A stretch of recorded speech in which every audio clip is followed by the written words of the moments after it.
James Wan, the man behind The Conjuring, Insidious, Malignant, and of course, Aquaman, was in Kuala Lumpur. And we got a chance to catch up with him to talk about his latest film, Aquaman and the Lost Kingdom. James, thank you so much for talking to me.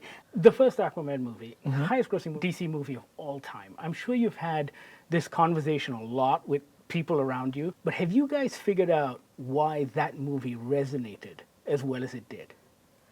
I think a big part of that probably has to do with the fact that we've never had an Aquaman movie before, right? Right. Yeah, he's a very new, even though he's been around for a long time, but he's never sort of been portrayed on the big screen before. And so there definitely is something special about that. And he's the butt of jokes quite a lot of the Yeah, time. exactly, right. People make fun of him all the time, and so it was great to take something, what people think they know, and then kind of change that perception. Your movie, The Lost Kingdom, kind of marks the end of an era, right? It's the end of DCEU. Have you had time as a filmmaker to kind of process all of that? Because people are going to be writing about this for decades. It's such a cultural touchstone. Yeah, I mean, I don't quite know about, I haven't really given it too much thought. Just, I just want to finish this movie as best as I can and just, and kind of like, the great thing about Aquaman is it's always been in its small corner of the DC universe, right? So we just do our own things, and I feel like we kind of just make our own film. So, as a filmmaker, you've had the opportunity to both work in an existing universe as well as create your own universes with Insidious and Conjuring and all of that stuff. And I was wondering, what creative pleasure do you get out of working in an existing universe? Obviously they are, like they've created the sandbox for you to play within.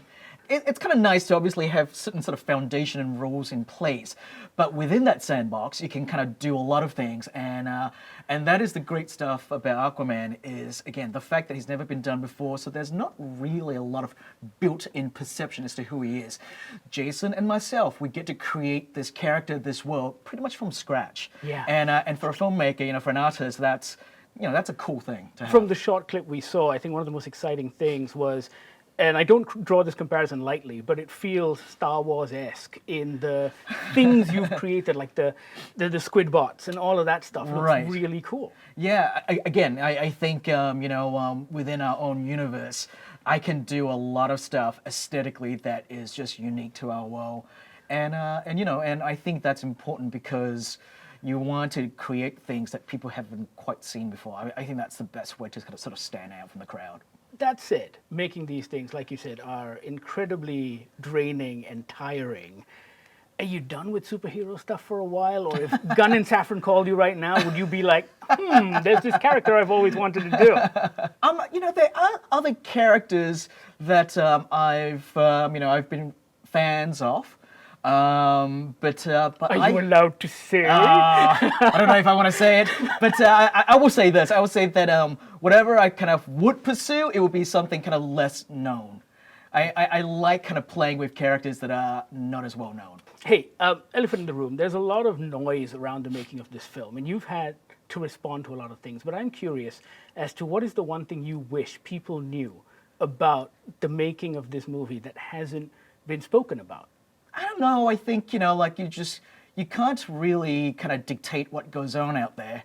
But the best thing you can do is just sort of focus on your movie and just, try and put your sort of your blinders on and just focus on the film that you want to make and just sort of plow ahead. Stay true to the vision that you have. And that's really all I can say to that. So basically just stay off the internet, right? That is philosophy and rule number one for everything in life. Fantastic. I've got like 20 seconds left, but very quickly, Malignant 2, man, it's got to happen. That movie blew my mind. I did not know what to expect, and that ending is phenomenal. Thank you. Is it happening? Not to my knowledge. You're breaking my heart, man. Maybe You're one breaking day. my heart.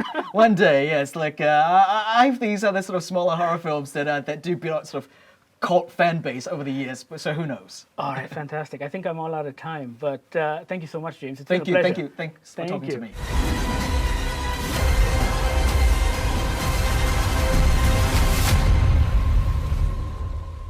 that was James Wan. Aquaman and the Lost Kingdom premieres in Malaysian cinemas on Thursday, December 21st. Check it out. Let us know what you think. Sound off in the comments. And thank you so much for watching.